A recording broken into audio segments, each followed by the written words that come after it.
selamat hari Minggu untuk teman-teman teruna semua. Gimana kabar Kainat? Baik, luar biasa. Kak kalian gimana? Puji Tuhan. Puji Tuhan. Masih dalam kondisi sehat. Semoga teman-teman di rumah juga masih dalam kondisi sehat. Jaga kesehatan. Benar.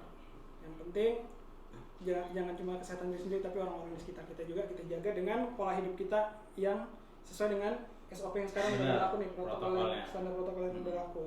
Dimana kita diwajibkan kalau untuk kegiatan di luar rumah menggunakan masker, cuci tangan, segala macam, dan yang paling penting jaga jarak. Iya, jarak. Kita mau ngapain kan nanti pagi? Hari ini kita akan membaca renungan lagi untuk teman-teman yang ada di rumah. IHMPT. Ya, Ibadah hari IHMPT. Minggu Persekutuan. Benar. Di minggu tanggal 25 Oktober. Betul. Tapi sebelum kita masuk ke dalam pertemuan firman Tuhan dan penyampaiannya, ada beberapa hal yang ingin kalian dan Kainat tekankan dan sampaikan yang selalu diucapkan di setiap video IHMPT ini. Bagaimana sikap kita beribadah. Pertama, kita harus siapkan hati dan diri kita. Hati kita harus kita berikan sesuatunya untuk masuk dalam hadirat Tuhan. Nggak boleh karena paksaan orang tua, nggak perlu karena bersusah hati, karena ngedumu segala macam. Jangan, kita mau ibadah, mau menghadap Tuhan, yang terbaik yang kita berikan. Benar. Yang kedua, dari penampilan pakaian kita Kainat. Walaupun cuma dari YouTube, tapi kita memuji Tuhan juga. Kita memuji Tuhan, kita menghormati Tuhan, menghargai Tuhan. Pakaian kita yang sopan, bersih, yang layak lah. Ya, terus sediakan juga seperti Alkitab, ya kan, atau di jemaat kalau misalnya mau nyanyi, ngasih pujian, itu juga kalian sediakan, atau persembahan yang mungkin nanti bisa kalian titipkan ke bapaknya. Terus pastikan handphone kalian punya koneksi internet yang lancar, yang aman, kuotanya banyak, cukup untuk ibadah hari Minggu Persekutuan secara online ini. Dan juga apalagi ya tadi, ruangan Kak, biasanya jangan kayak kita nyari tempat yang rame gitu ya. Tempat yang rame jadi nanti jadi akord sendiri gitu, jadi canggung sendiri. Tapi cari ruangan yang nyaman buat kalian. Even itu di kamar kalian sendiri yang pribadi juga nggak apa-apa, atau di ruang keluarga yang mungkin bisa juga nanti adik atau mampu kalian juga memperhatikan kalian dan lihat mau beribadah dengan kalian juga. Itu yang mau disampaikan. Nah, sebelum kita masuk, dipersiapkan dulu nih pembacaannya Kak untuk teman-teman yang ada di rumah. Minggunya dari mana Kak kita baca? Bacaan kita hari ini itu dari Ibrani 11 ayat 1 sampai ke 7. Ibrani pasal 11 ayat 1 sampai 7. Disiapkan dahulu. Kalau sudah disiapkan, Kainat boleh buka dalam doa. Oke, mari kita berdoa. Selamat pagi Tuhan Yesus, terima kasih Tuhan Kau telah membangunkan kami pada pagi hari ini, dan Kau beri kesempatan buat kami serta ingin membaca sedikit firman-Mu dan mendengarkan renungan IHMPT pada pagi hari ini. Biarlah apa yang kami baca dan apa yang kami dengar mampu kami terapkan dalam kehidupan sehari-hari dan dapat menguatkan iman kami hari lepas hari ya Tuhan. Inilah doa kami, sertailah kami dalam nama Tuhan Yesus. Kami berdoa dan mengucap syukur. Haleluya, amin. Amin. Oke Kak, kita akan baca dan renungan firman Tuhan pada pagi hari ini. Kita bergantian kali ya baca ya. Kainat baca ayat yang pertama, kali yang kedua, dan seterusnya sampai ayat yang ketujuh. Teman-teman kalau mau baca juga boleh sambil teman-teman baca dari rumah. Betul, kalau mengikuti. Oke. Ibrani 11 ayat 1 sampai ke 7. Saksi-saksi iman. Iman adalah dasar dari segala sesuatu yang kita harapkan dan bukti dari segala sesuatu yang tidak kita lihat. Sebab oleh imanlah telah diberikan kesaksian kepada nenek moyang kita. Karena iman kita mengerti bahwa alam semesta telah dijadikan oleh firman Allah, sehingga apa yang kita lihat telah terjadi dari apa yang tidak dapat kita lihat. Karena iman, Habel telah mempersembahkan kepada Allah korban yang lebih baik daripada korban Kain. Dengan jalan itu ia memperoleh kesaksian kepadanya bahwa ia benar, karena Allah berkenan akan persembahannya itu. Dan karena iman ia masih berbicara sesudah ia mati. Karena iman, Henok terangkat supaya ia tidak mengalami kematian, dan ia tidak ditemukan, karena Allah telah mengangkatnya. Sebab sebelum ia terangkat, ia memperoleh kesaksian bahwa ia berkenan kepada Allah. Tetapi tanpa iman tidak mungkin orang berkenan kepada Allah. Sebab barang siapa berpaling kepada Allah, ia harus percaya bahwa Allah ada, dan bahwa Allah memberi upah pada orang yang sungguh-sungguh mencari Dia. Karena iman, maka Nuh dengan penunjuk Allah tentang sesuatu yang belum kelihatan dengan taat mempersiapkan Bahtera untuk menyelamatkan keluarganya, dan karena iman itu ia menghukum dunia, dan ia ditentukan untuk menerima kebenaran sesuai dengan imannya. Oke, sedemikian jauh teman-teman pembacaan firman Tuhan di minggu pagi hari ini. Judul pembelajaran kita hari ini apa nih Kak? Semua karena iman, atau bahasa ininya tuh sola fide. Sola fide. Ya kan, ada sola gratia, sola scriptura, sola fide. Sola fide. Ya kan? Semua karena iman. Pengalaman iman. Pernah nggak sih Kainat? Sebelum kita masuk ke dalam pembahasan, mungkin share dikit deh. Kainat pernah nggak punya pengalaman iman yang menurut Kainat tuh berkesan banget, bahwa wah gila, Tuhan tuh emang benar-benar hadir dalam hidup gue? Pernah sih Kak. Ada ya? Ada Kak. Pasti kita mungkin tanpa kita sadari atau kita sadari, kekuatan iman kita tuh menolong kita. Betul.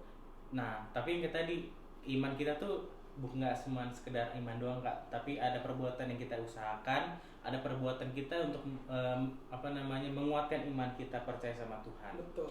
Contoh simpelnya sih Kak, mungkin kalau kita ada pergumulan lah.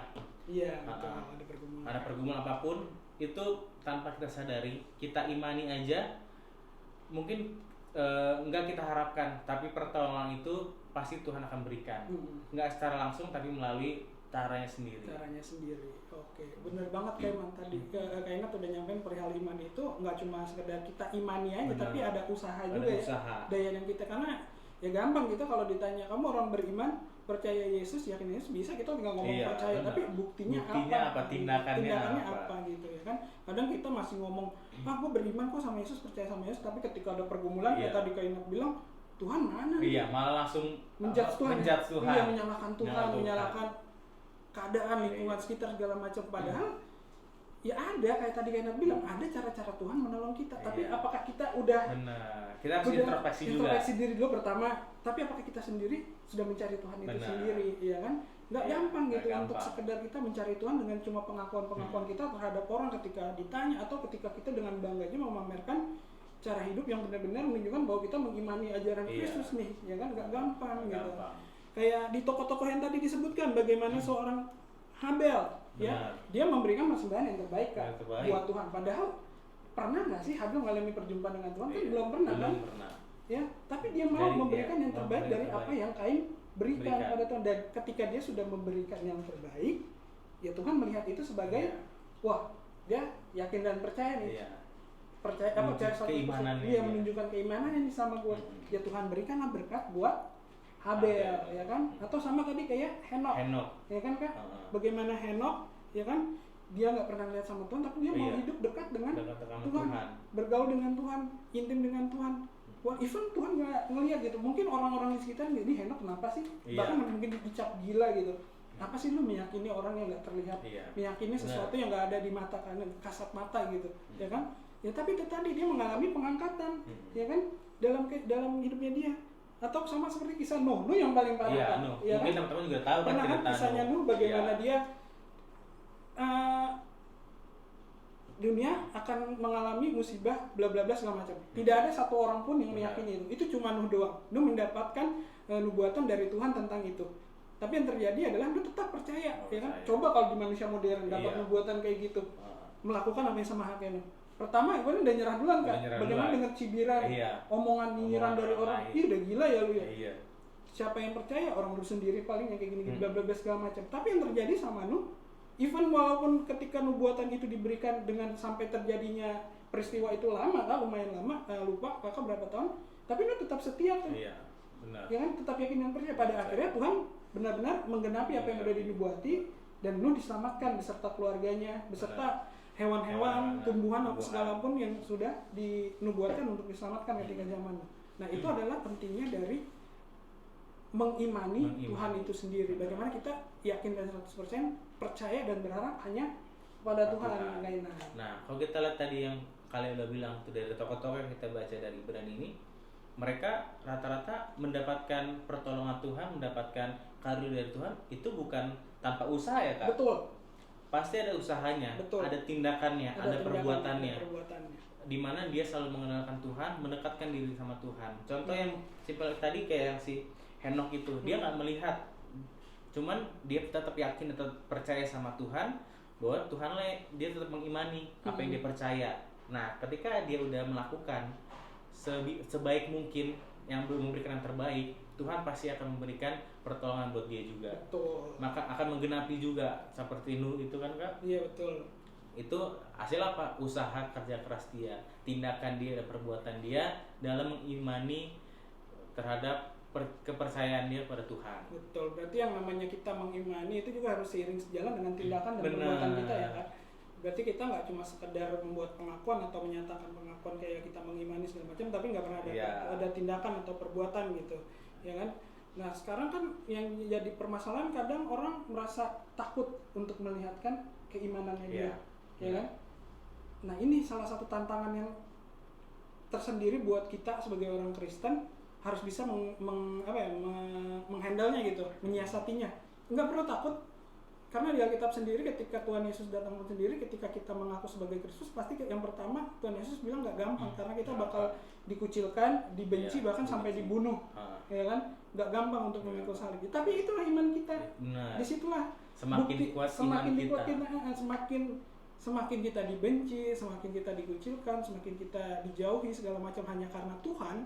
Disitulah Tuhan mulai mengangkat kita. Tuhan mulai bekerja untuk kita. Kenapa? Karena kita berani memasak, istilahnya tuh kalau kita main game mebe gitu kan, berani pasang badan buat Tuhan, berani pasang badan buat Tuhan. Nggak mikirin orang sekitarnya mau bilang apa. Yang penting nama Tuhan dimuliakan dengan itu. Dan gue ya nggak apa-apa, gue dihina, ini itu hanya di dunia, tapi apa yang gue dapatkan jauh lebih besar yang telah Tuhan berikan dalam kehidupan kita, dalam pergumulan-pergumulan kita contohnya. Ya kan kadang banyak sekali hal yang yang mungkin menggoda kita untuk berpaling dari Tuhan, ya kan? Apalagi nanti kalian kalau mungkin sudah lebih dewasa lagi, nanti udah dapat dunia pekerjaan, apalagi kalau udah nyerempet ke percintaan yang segala sesuatunya mempertaruhkan, ya kan? Sampai kepercayaannya dibuang begitu saja. Itu udah sering terjadi. Kenapa? Mungkin kalau berat nih makanya nyampein sampai kenapa ini yang kita sampaikan, karena emang pada kenyataannya dalam beberapa kasus yang sering terjadi emang hal-hal demikian gitu. Hanya karena cinta kita kepada manusia, kita melupakan Tuhan kita gitu. Kalau kalian pernah baca di salah satu komen YouTube gitu, orang Indonesia tuh kreatif banget gitu. Yang paling berat itu adalah ya ketika kita mencintai Tuhan kita lebih besar daripada kita mencintai ciptaannya atau manusia atau seorang itu sendiri. Yaitu tadi sebesar mana iman kita dipakai, diuji. Kalau kita emang mencintai Tuhan kita, ya apapun yang terjadi ya itu pilihan Tuhan, kita percaya dan kita siap menghadapinya. Tapi kalau kita mengikuti karena cinta kita lebih besar terhadap manusia daripada sama Tuhan, ya pasti kita akan meninggalkan iman kita terhadap Tuhan kayaknya. Benar banget. Nah, kalau kita ngomong iman itu sebenarnya abstrak ya, nggak kelihatan. Kita nggak tahu nih bentuknya apa dari iman itu. Nah, cuman kalau dari pembacaan kita ini, dari kalian udah bilang, iman itu bagaimana rasa kepercayaan kita sama Tuhan. Percaya, yakin kita, keimanan kita pada Tuhan, pertolongan Tuhan. Nah, tapi satu hal lagi, ini Kak, kadang kita orang suka bilang, kita orang beriman nih, orang beriman. Kita mah orang beriman, kuat iman kita gitu kan. Ada apa kita bilang kuat iman kita, tapi percuma kita bilang iman kita kuat, tapi tindakan dan perbuatan kita nggak menunjukkan keimanan kita kepada Tuhan itu sama aja bohong kan Kak. Saya sama bohong, sama aja nggak ada apa-apanya. Sia-sia. Iman tanpa perbuatan benar, sama dengan mati ya, sama aja sia-sia gitu. Artinya ya nggak cuma sekedar ucapan sih ya Kak. Aksinya mana nih? Kita boleh ngomong wah saya orang Kristen, udah pasti masuk surga, diselamatkan, Tuhan gue udah mati berkorban berarti. Iya benar, itu semua benar, gak ada yang salah. Tapi aksi kita mana nih buat menunjukkan keimanan kita sama Tuhan gitu. Kadang aja kita masih suka malu di halayak umum buat mengaku kita Kristen, ya kan? Contoh lah kayak lagi makan di food court, di kafetaria, untuk berdoa berdoa tutup mata lipat tangan gitu, takut banget dia Anda Kristen ya. Pasti ada ketakutan kayak gitu, ya kan? Tapi ya itu tadi, itu salah satu bentuk pengakuan iman kita sama Tuhan. Bukan hanya sekedar kita ngomong tapi nggak ada aksinya gitu. Tuhan nggak nuntut gitu, tapi kita sebagai manusia harusnya tahu. Kenapa kita mesti tahu? Ya karena tadi orang-orang yang udah disebutkan di pembacaan kita, yaitu tadi Habel, yaitu Henok, yaitu Nuh, mereka dengan perbuatan, mereka mengimani, bukan cuma sekedar mengimani doang, tapi dengan perbuatan. Dan itu contoh yang bisa kalian tiru. Jadi misalnya kalian tanya, siapakah tokoh yang bisa kita yakini dan percaya bahwa dia mengimani Tuhan? Ada 3 tokoh tadi, ada Habel, ada Henok, ada Nuh. Nah itu mereka mungkin itu. Nuh kan yang familiar. Atau ya mungkin kalau kisah Habel dan Henok kalian sedikit-sedikit lupa, apalagi Henok jarang Henok diangkat. Nuh tuh sampai dicap gila sama orang-orang di sekitarnya. Nuh itu sampai dibilang udah hilang akal sehat, udah tersesat segala macam gitu. Tapi yang terjadi apa? Nuh tetap aja nggak peduli. Ya udah orang mau ngomong itu silakan, apa? Toh kalau nanti pada akhirnya mereka butuh pertolongan gue, ya udah kalau Tuhan tetahkan untuk gue untuk selamatkan tuh orang, ya gue selamatkan gitu. Itu, nah itu iman. Artinya jangan kita takut dengan omongan orang, omongan tetangga, omongan si ini si itu, yang malah memperkecil iman kita sama Tuhan gitu. Padahal iman kita jauh lebih besar daripada omongan-omongan itu. Benar banget ya. Nah, yang menariknya nih Kak, jadi perbuatan iman itu bukan dilakukan pada saat dia ada masalah Kak. Sebelumnya dia udah melakukan setiap perbuatan imannya itu. Iya betul. Tuh kayak kalau sih bilangnya kayak stereotip manusia percaya gitu. Artinya ketika lu punya masalah, ya baru lu mengimani gitu. Padahal setelah lu punya masalah, pergumulan lu selesai dibantu oleh Tuhan, ya lu tetap harus berjalan. Iman itu tetap mengimani gitu. Bukan cuma sekadar gue pergumulan lu selesai, gue mengimani. Habis itu udah terus timbul lagi permasalahan baru mengimani gitu. Mati nyala lah gitu. Ya benar-benar banget tuh kayaknya tuh. Itu sering kita jumpain gitu. Tanpa kita sadari kita sama kan. Iya, pada saat ada masalah baru kita minta pertolongan Tuhan. Benar banget. Melakukan perbuatan yang baik. Nah, tapi sebelumnya kita nggak melakukan. Iya. Jadi udah nggak ngelakuin, diselamatin, lupain. Nah, biasanya gitu Kak. Habis masalah selesai lupa. Lupa. Ntar ada lagi masalah. Ya kan nyalain Tuhan dulu, ya kan ditolongin lagi, lupa. Ya udah gitu aja. Patternnya udah kayak gitu. Iya. Nah, jadi itu yang harus diluruskan adalah iman itu bukan pada saat masalah doang, tapi setiap hari-hari kita tanpa ada masalah, sukacita, iman itu harus tetap lakukan dalam perbuatan kita sehari-hari. Dari hal kecil pun di rumah kalian sama adik kakaknya, sama papa, hal perbuatan yang membawa berkat, mengimani pengharapan kalian sama Tuhan, itu kalian harus tunjukkan, harus lakukan. Jangan karena pada saat masalah doang Kak. Betul. Nah, tapi karena saya percaya juga ketika kalian udah melakukan perbuatan mengimani itu dalam kehidupan kalian sehari-hari, setiap masalah apapun pasti akan lewatin. Betul. Tuhan pasti akan menolong. Betul. Jadi nggak ada ruginya kalian buat baik, kalian nggak ada ruginya untuk menunjukkan perbuatan iman itu Kak. Iya betul. Istilahnya kalau pepatah mengatakan sedia payung sebelum hujan. Nah, jauh sebelum masalahnya ada, kita udah punya backup dulu nih. Oh ada Tuhan nih, tenang aja, Tuhan pasti bantu kok. Selama ini toh gue juga walaupun masalah belum ada atau ada masalah-masalah kecil yang bisa dilewatin, ya itu karena Tuhan ada buat gue. Tapi ketika datang pergumulan yang besar yang menguras tenaga dan energi kita, ya Tuhan pasti bantu. Istilah gitu Kak ya paling. Jadi kalau bilang sih artinya iman itu ya bertekun gitu, bertekun dalam iman gitu, yang nggak bisa dilakuin sekali dua kali, tapi intens, rutin setiap hari. Hal-hal yang kecil-kecil aja tadi kayak Kainat udah sampein, bantu orang tua kita, menolong adik kita, kakak kita, siapapun ada di lingkungan kita yang perlukan pertolongan, kita bantu. Nah itu udah mengimani dari apa yang Tuhan inginkan dan Tuhan ajarkan kepada kita. Jangan tunggu disentil Tuhan dulu baru bener banget. Ntar udah disentil dengan Tuhan tuh yang paling sering kayak gitu Kak. Jadi ya bener, jangan sampai Tuhan menegur kita. Kalau Tuhan negurnya halus enak kan gitu. Ya kan kalau Tuhan negurnya langsung gitu kita nggak siap, bahkan belum sempat untuk bertobat dan segala macam, menyesal baru. Ya kan? Jangan sampai teman-teman. Banyak sih kalau kita mau sampai nih untuk perihal iman ini.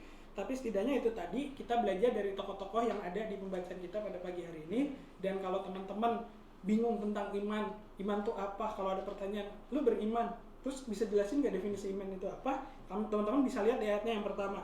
Apa arti dari iman itu sendiri? Iman adalah dasar dari segala sesuatu yang kita harapkan dan bukti dari segala sesuatu yang tidak kita lihat. Ya, itu dasar dari segala sesuatu yang kita harapkan dan bukti dari yang tidak kita lihat. Itu namanya iman. Kalau ada orang nanya apa Pak definisi iman, kalian bisa berikan di Ibrani 11 ayat 1 ini. Itu udah sering banget kok kalau di beberapa pengalaman kakak ngajar PT, kalau Kak saya dapat pertanyaan dari server sebelah nih Kak, iman orang Kristen itu apa? Terus kenapa kalian beriman dan pengertian iman itu sendiri apa sih? Nah ini biasanya Ibrani 11 ayat 1 ini yang menjadi jawaban. Bagaimana kita, ya itu tadi mengharapkan segala sesuatunya pada Tuhan dan bukti dari segala sesuatu yang kita lihat. Kita nggak melihatnya, tapi ya Tuhan membuktikannya gitu, memberikannya dalam kehidupan. Apapun caranya, jangan pernah berharap ketika kita punya permasalahan atau pergumulan, kita tuh seakan-akan pengen kayak ini Kak, Tuhan tuh langsung hadir di tengah hidup kita. Kalau Tuhan hadir, selesai dunia. Benar. Habis. Dan tapi, itu pengennya cara kita lagi kan? Nah betul, itu cara kita bukan cara Tuhan. Itu Tuhan. Nah itu yang jadi sebenarnya kayak apa ya Kak? Penghalang ya untuk berkat Tuhan datang kepada kita gitu. Cara Tuhan untuk menyelamatkan dan menolong kita. Karena kita pengen dengan cara kita, bukan dengan cara Tuhan gitu. Ya walaupun emang terkesan kalau menggunakan pemikiran manusia, cara Tuhan itu rumit. Ribet atau kayak gimana? Ya pasti itu cara Tuhan. Itulah cara Tuhan yang emang benar-benar out of the box dari pemikiran manusia. Oh ini loh maksud Tuhan. Sampai pada akhirnya kita akan seperti itu. Kita baru sadar ketika sudah terjadi. Oh ini maksud Tuhan, ini begini. Itu cara Tuhan. Ya nggak melulu dengan sesuai dengan apa. Oh ketika kayak contoh sederhana deh, kayak kita sering kita lihat kayak cerita-cerita analogi bagaimana ada orang tenggelam gitu Kak di laut, ya kan? Ketika ada seorang datang lewat dengan sampannya, dia menolong, enggak, gue masih punya Tuhan, gue orang beriman kok. Nanti Tuhan datang, tim SAR datang dengan helikopternya mengangkat, enggak, akhirnya dia mati tenggelam. Ketika sampai surga dia bertanya, malah nyalahin Tuhan. Tuhan mana kok enggak nolongin gue saat gue tenggelam gitu. Tuhan bilang orang pertama yang datang dengan sampan itu pertolongan dari Tuhan. Tim SAR yang datang dengan itu pertolongan Tuhan. Nah, kadang manusia mengabaikan hal yang demikian. Pengennya Tuhan datang langsung Pak ketika dia punya masalah. Selesai bos, kalau Tuhan datang langsung ke dunia ya udah. Silakan Tuhan bungkus. Apalagi kayaknya nih yang mau kita sampaikan? Udah sih Kak, kayaknya udah jelas ya, udah cukup banyak. Mungkin closing statement yang bisa teman-teman teruna bisa terapkan nih Kak dari pembacaan kita ini nih Kak. Iya, closing statementnya sih ya, kalau kita beriman ya jangan khawatir gitu, karena Allah itu memperhitungkan iman yang terbukti dan tindakan yang sudah kita lakukan terhadap Tuhan itu sendiri ya. Jadi nggak usah takut ketika kalian sudah berusaha hidup sesuai dengan ketentuan-ketentuan yang telah Tuhan ajarkan dan kalian jalani itu dengan betul-betul dan sungguh-sungguh karena Tuhan, ya udah nggak usah takut gitu. Pasti ada jalan yang Tuhan bukakan buat kehidupan kalian. Apalagi di tengah kehidupan kondisi sekarang, semua orang menghadapi permasalahan yang sama, entah misalnya soal ekonomi, apapun itu. Jangan pernah lupa, apalagi sampai meninggalkan Tuhan. Tetap mengimani Tuhan, mengandalkan Tuhan, dan percaya sama Tuhan. Sampai krisis pandemi yang sekarang terjadi ini berlalu, tetap setia sama Tuhan. Akan selalu ada cara-cara Tuhan yang ajaib dalam kehidupan kita. Kalau kalian sih, dari Kena? Kalau dari kakak, tadi menyambung kalian, di saat ada masalah, kalian jangan khawatir, jangan takut untuk menunjukkan keimanan kalian. Nah, betul. Jangan takut untuk menunjukkan perbuatan kalian, kepercayaan kalian, punya harapan sama Tuhan dengan iman dari sekarang sampai seterusnya. Mungkin kalau yang udah bagus, tingkatkan lagi.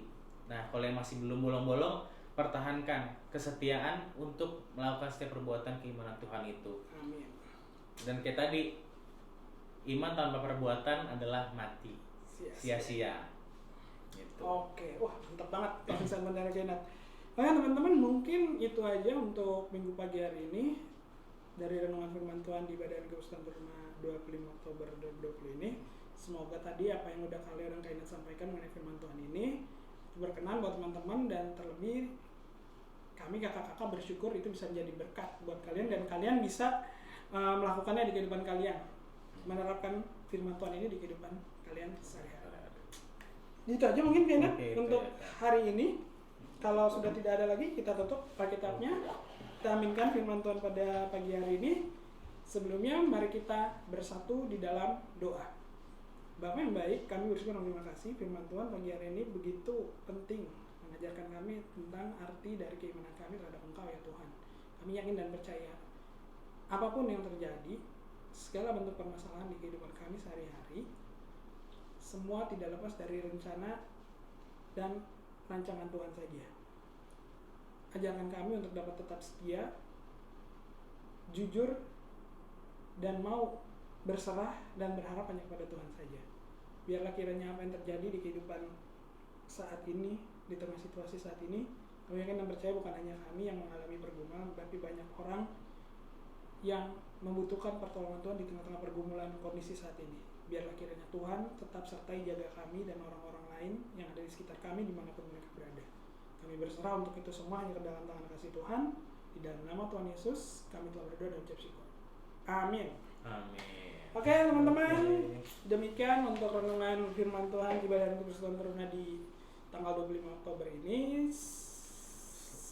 Itu aja, enak ya. Sampai ketemu di lagi. minggu depan. Selamat hari Minggu. Selamat hari Minggu. Stay